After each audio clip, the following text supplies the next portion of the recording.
Hello and welcome to Upper Pen. My name is Dakota, and today I am talking with Molly O'Neill, author of Greenteeth. Thank you so much for joining me today, Molly. Thanks, Dakota, for having me. It's really great to be here. I loved Greenteeth so much. Like, I don't think you understand how much. How did you get the idea for this book? So I knew I wanted to write about English folklore, but I didn't want to do kind of a classic retelling because I wanted the freedom to make up my own stories. And I was thinking about very localized British folklore, and then I came across Jenny Greenteeth, who I was already a little bit aware of. And I just started thinking about how she would uh, ever get to meet someone to go on an adventure worth talking about, when she sort of lives in a lake or a river. And then I had the idea of a witch being thrown in there. So that set up a story. So that's pretty much the whole beginning of the story, right? Like, um, did you have to do a lot of research into folklore? Because you incorporate quite a bit into the book. I did some research for some of the Welsh influences on the book. So if you've read it, you'll know that for beautiful but impronounceable names, like Crater Lad and the Talk Truith. So I did some research on that, but most of it I just kind of knew from growing up in the UK. I grew up very close to where I set Greenteeth, Jenny's home in the Cotswolds. So a lot of it was just kind of in the back of my mind anyway. That's wonderful.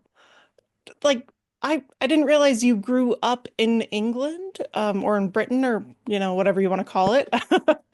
Um, so that's wonderful that you chose like a hometowny feel. Yeah, I was writing it during COVID so I moved to Australia in 2019, and I couldn't go back for a couple of years because of everything. And so I was kind of imagining myself there and writing through that emotions. Did you have to do any research into witches in England in like the 15th, 14th century? Yeah, so I knew I wanted kind of a Puritan witch trial vibe. So I looked into that a little bit, but also because it's such a small town, or a small village that it's set in, kind of untouched by time. So I did a little bit of research into kind of that I think it's early 17th century, kind of 1600s. So it's just at the start of when all the Puritans are coming out, and there's about to be the English Civil War. So I did do some research into that. I I really love the opening. So Jenny's just kind of maintaining her pond. Well, not her pond. She gets really salty if you call it a pond. Her lake. And then our witch just literally gets thrown in. Is that always how it started? Yes, pretty much. That moment of a witch being dunked in the lake is kind of what clarified the time period for me. And I couldn't think of a way to get Jenny out of the lake to meet anyone, because I already knew her character was very much like, I live on my own, I don't need anyone. And so she had to literally have someone thrown at her in order to to get her out of her introvert bubble. I kind of feel that vibe though, you know? I don't know anybody unless I directly work with them now. So, um, how did you keep Jenny a monster, but not a monster, right? So she's really relatable, but she goes through the whole book reminding us she is, in fact, a monster. Yeah. So I think the key to it is kind of how she looks and like her physicality. So she's vaguely humanoid, but she's definitely not human. She's very scary looking. And her whole point of view is um, structured for how everyone else sees her. So it's kind of an external view of her has very much affected her behavior. And also just kind of the physicality of where she lives. So she lives underwater, so she doesn't necessarily need to breathe air. So she finds it difficult to speak without kind of puffing up a load of water. She eats fish without like just like raw fish and stuff. Um, and that can seem monstrous if you're not a Greenteeth. Um, but to her, it just seems very normal. So that kind of bit, like who she is on the inside and how other people see her, kind of mix to make the perfect monster. I really loved how you went into detail about how Jennies are made, because it really kind of made her also have a human origin too, right? Yeah, yeah, and So I like the idea of. I definitely didn't want it to be her to have any kind of romance, and so mhm. they don't reproduce themselves. They just are kind of the offcuts of society. I was worried when the traveling goblin came around. I was like, no, don't make them into a love story. Just be platonic friends. I think they felt that very strongly as well.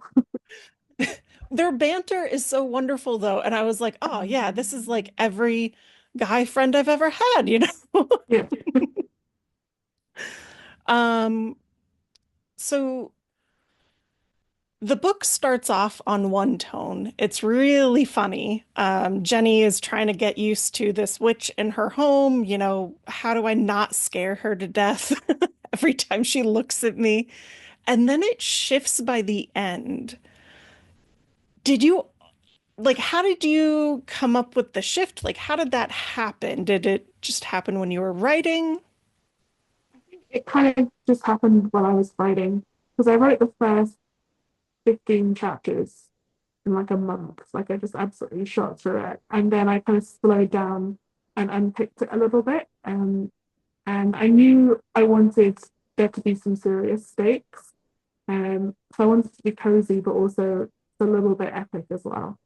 And so I was trying to keep like the characterization constant and have that kind of cozy banter, like found family aspect, but also have that kind of serious, like this, you've got to save the world type vibes as well. My husband was like, Dakota, you're crying. Put it down. And I was like, no, you cannot make me.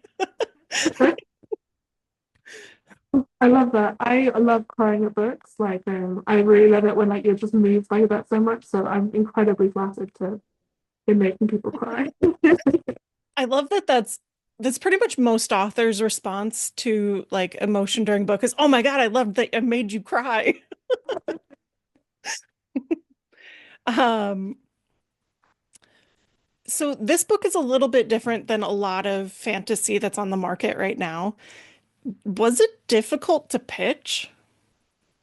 Um, I think I often do this thing when I'm writing. So Greenteeth is my debut novel, and it's actually the second book I've ever written. And because I had such a first time with my first book, writing a pitch and a blurb. So when I was like a chapter or two into this one, I wrote the blurb and the pitch just so I had it in my head, and I did edit it a bit later. Because I find it's easier to write that first, rather than trying to go back and be like, so what is this book about? So I already had quite a good blurb in my head that was kind of, when you're first writing, you have all these exciting ideas. That's the point at which I find it easiest to write the blurb and the pitch. Um, and then I picked my agent really liked it as well, and we pretty much kept the blurb on the back of the book is the same as the blurb I sent to him. Oh, wow. Okay, that's pretty accurate then, because like usually revisions will, muck up quite a bit. Yeah. But the latter half of the book did change a bit, but like the kind of Jenny's chilling out in the lake and then a witch gets thrown in, like that was never gonna change. Okay. Um,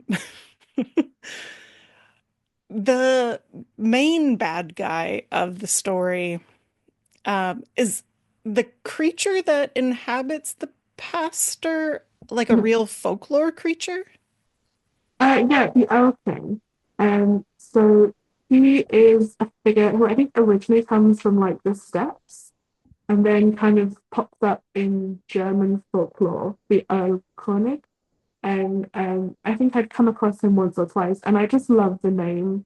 Like it's just such a cool name. So when I was writing that chapter, when you find like I think it's only one or two chapters in, um, And I was like, I'm just gonna make it the Owl King because I love that name so much. He's It's a such spooky, scary character. Yeah, I was trying to describe him to my husband, and he's like, "Oh, so like the nothing from Neverending Story." And I was like, "A little bit."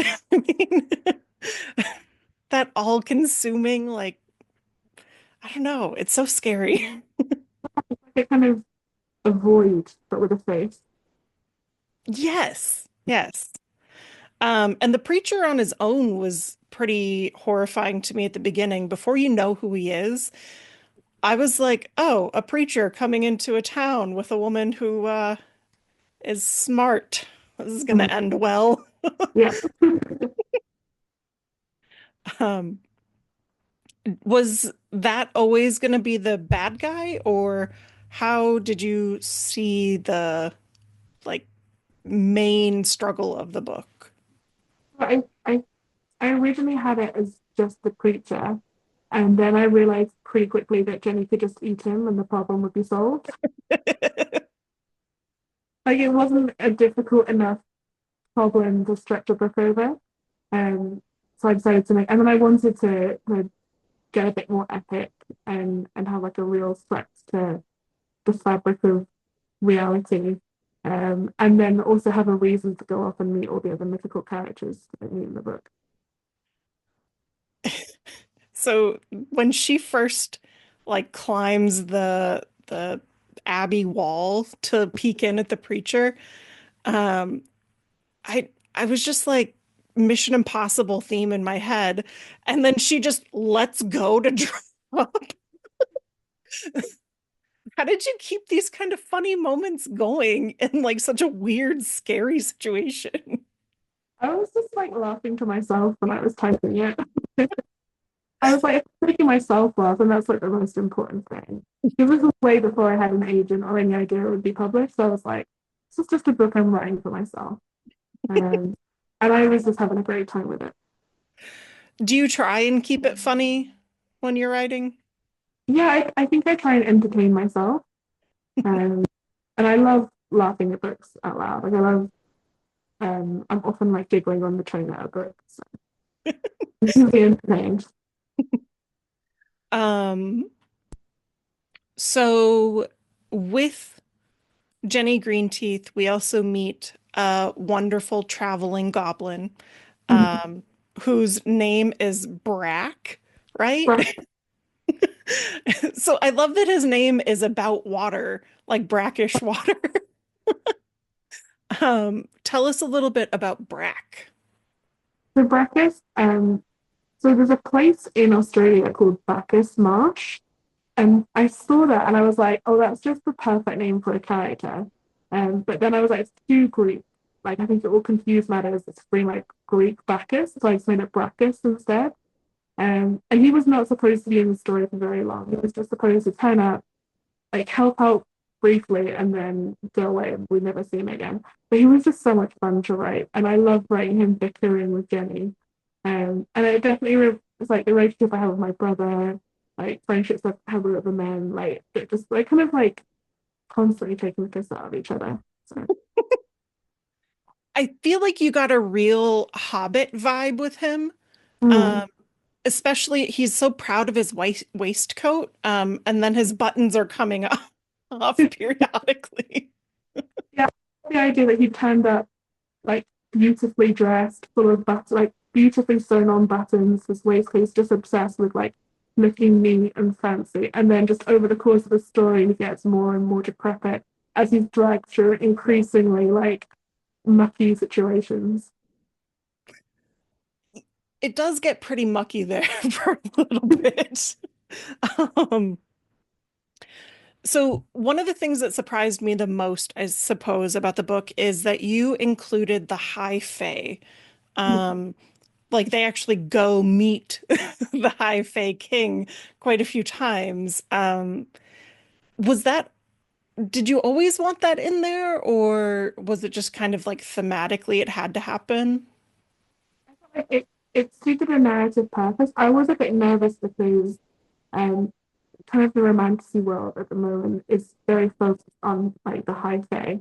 It's kind of the new vampires. So I was like, I was a little bit wary of kind of dipping my toes into that pond, but then I really needed someone who understood the history of the Elk King and would know how to defeat them and would be able to like drive the story in that way.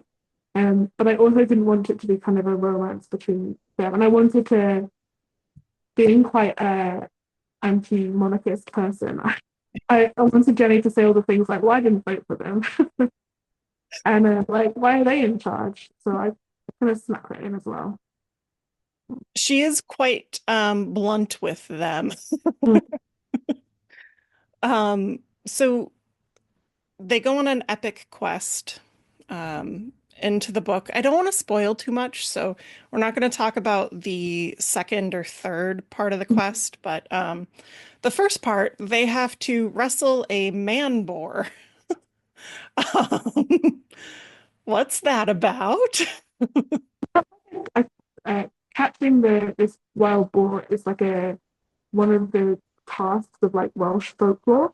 It's kind of like the tasks of Hercules. People always have to do it. And I knew that Gwyn, who's the king of the Fae, had done it as part of his law. Um, and like they have to comb his hair with, I guess, and that's the kind of part of the background of the story as well. So I just wanted to have my own spin on it, and I wanted it to be kind of people on foot because it's not quite medieval, the book setting, but there is like a real history of like boar hunting and deer hunting in the UK, and so I wanted to kind of play with that, but from the perspective of people on foot who have no idea what they're doing. I, j- so at one point, Jenny drops down onto Mm. the boar, and the boar takes off. Yeah, So, it's this very comical scene, and they're like, "Oh, well, we'll get it next time. We'll figure it out." And she's like, "No, I got it." So that first task is completed pretty easily, even though, in my opinion, it was quite scary. Like, I would not have done this. I'd have been like, whatever, man. Was that intended to just move the plot along? yeah. So it's kind of to prove themselves that they can start doing this quest, and it gets them. So I wanted to like travel all through the UK. So they have like a task in each country in England, Scotland, and Wales. And then but they've gone down to Cornwall, which is right at the southern point of England. And I knew I needed to get them all the way up to Scotland. So this would at least get them part of the way there.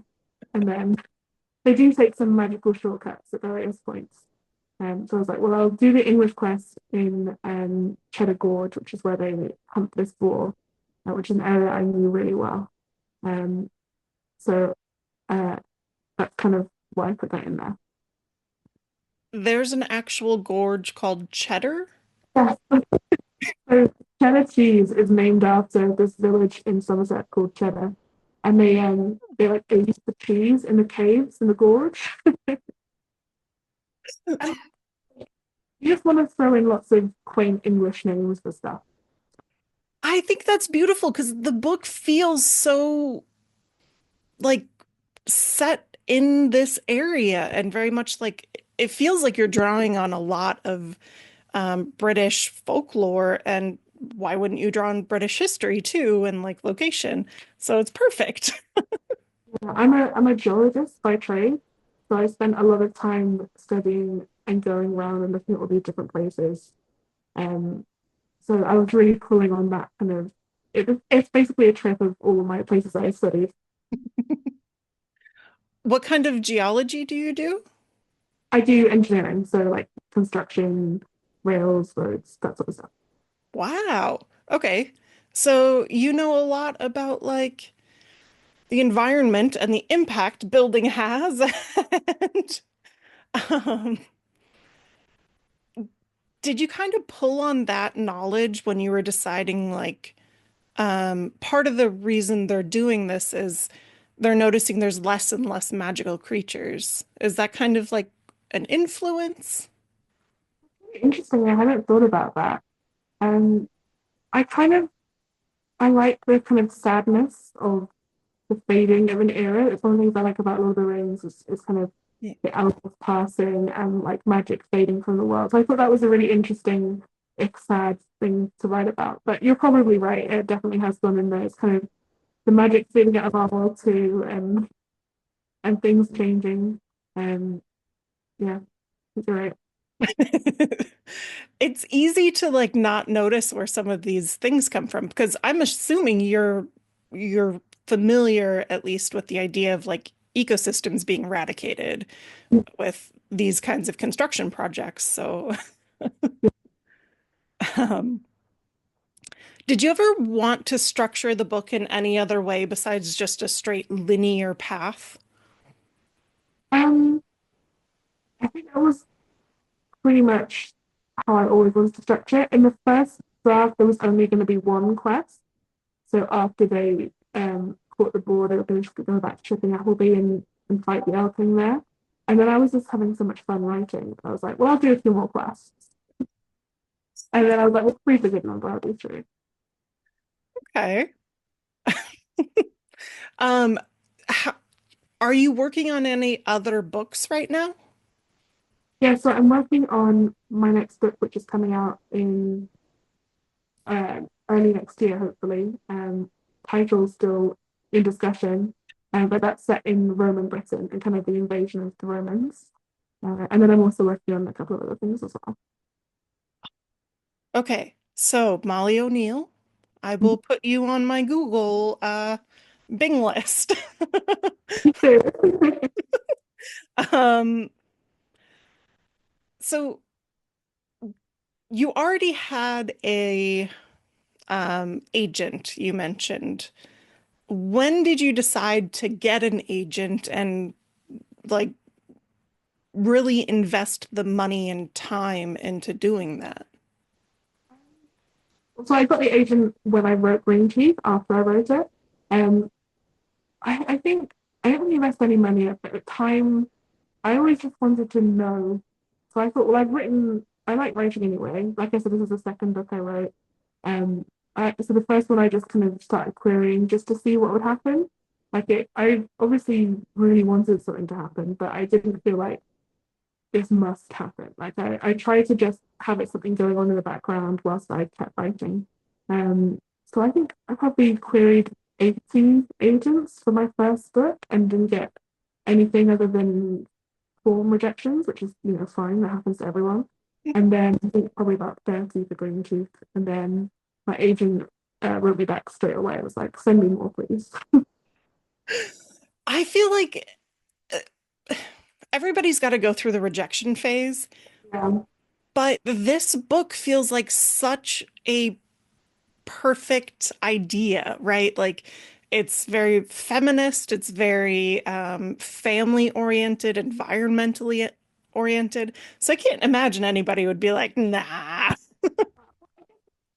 Um, it's probably it is good. You're right. It's good that I went through that rejection process because I think everyone should go through it. I think it would be bad if you just like wrote something and you be like, okay, pass me my book of prize. But you've got to spend so much time on a book to as an agent or editor, like or even a copy editor, like and that was something I really appreciated after going through the process is that unless you love this book to death, you just can't do it. You have Yeah. to read 4 or 5 times in like excruciating detail. At some point, I feel like I need to put this away for a long time. Yeah. So that's part of what I'd like to focus on here is like how you ended up as a writer. So have you always been writing? No, actually, never. And until a couple of years ago. So I always liked the idea, but I thought, well, I don't have any ideas. And authors are always saying things like, oh, I've been writing since I was 3. And I was like, well, that's clearly what writers do. That must mean I'm not a writer. And then I met some friends, when I moved to Australia who were all aspiring writers and had different stories, like they hadn't been writing their whole lives. They were just enjoying it. So I thought, well, I'll just give it a try. And then I just really, really liked it. I never thought I would finish my first book. And then I did, and I was like, this is great. I want to keep doing this. Do you think you'll try and query that first book again? Not in the current format it's in. I probably have to go back in and read it. And also, um, it wasn't very fresh. It was pretty much just a standard fantasy book. I feel like I needed to get it out of my system and then like, I mean, that's kind of perfect though, if you have a working knowledge of how fantasy worlds are kind of portrayed predominantly right now. I feel like you can avoid making these same steps. yeah, I think so. And Yeah. it was good to not have done well with my first book because I think people get into this trap where they spend ages and ages writing their first book, and then if something happens, then you're like, well, I've got to write another one now, and it took me 10 years to write the first one. So How long did it take you to write this? I think it took me about 6 months to write Greenteeth, and then another year of edits with my agent and then my editor, and then a year or so to write the first one. Wow, that went really quickly. Yeah, I didn't really have a frame of reference for how long a book should take. Um, so I would like write for a month, like every night, and then I just do nothing for a month. And then I'd come back and I'd write a little bit, and then I'd do nothing for a bit. That's kind of like the perfect balance for me. I get in these like really hyper focused states and Yeah, then I kind of lose it. Yeah. I have to focus like that, and then I'm just like, I can't write a single word. Well, at least you go back to it though. I usually end up starting another project and never finishing the first one, you know? Being able to go back to stuff means you don't stress too much about stopping for a bit. So like, well, I'll come to it eventually. Okay. So for any new authors out there, people who wanting to write, don't be afraid to, put it down for a second. I'd say definitely give it a try if you want to. If you feel like you've got, even if you don't feel like you have a direct story to tell, just start writing about your day or like retelling an old story. And then the ideas will definitely start flowing. Like I think as soon as you start writing, stuff comes. I feel like I know what a Jenny is. Like I must have heard it in some folklore book at some point or something, or I'm making it up and I never heard it. And it just feels familiar. Um, but did that help writing this, that there was a framework for a creature? Yeah, there's definitely like an image in my head of her. So I didn't really have to come up with a whole plot, but it was great because it was like an image, but there's no story around her, so I could send her off to do whatever I liked. I didn't think she was going to be able to leave her lake. I was like, every time she mentioned being kind of drying out, I was like, no. Um, and that could just be because I live by Lake Superior and like I need the lake. So I get her feeling. That's true. I think she likes to be damp, but there's enough human of her that she can still be out of the water. She'll just be very miserable. So she likes it when it's raining and like swimming in really cold, horrible ponds. Anytime she breaks through the ice, ooh, it's just like a gross. Yeah. Um, are you gonna go on any kind of tour or do any kind of like events or anything? So I did a launch here in Sydney, um, and then I might do a few other like, conventions and stuff in Sydney, and I'm going back to the UK for a trip in September, so I'm going to try and set some events up then. But in terms of book tour, not really, just because it's so expensive to get out of Australia. So I've got to try and jam it in whenever I'm on holiday. That's very fair. I do not blame you. Um, well, thank you so much for chatting with me today. I really enjoyed it. Yeah, it was really great. Yeah. If anybody out there hasn't read Jenny Greenteeth, I cannot suggest it more. It is so good. And even T. Kingfisher had a blurb on it, and I was like, oh my gosh. I was great because she came to visit Sydney, so I was able to say thank you in person, and I absolutely love her books, so it was great. I love her books so much. Um, Very so cool. yeah. If you like T. Kingfisher, I bet you're gonna like Greenteeth. Well, thank you so much and have a great day, everybody.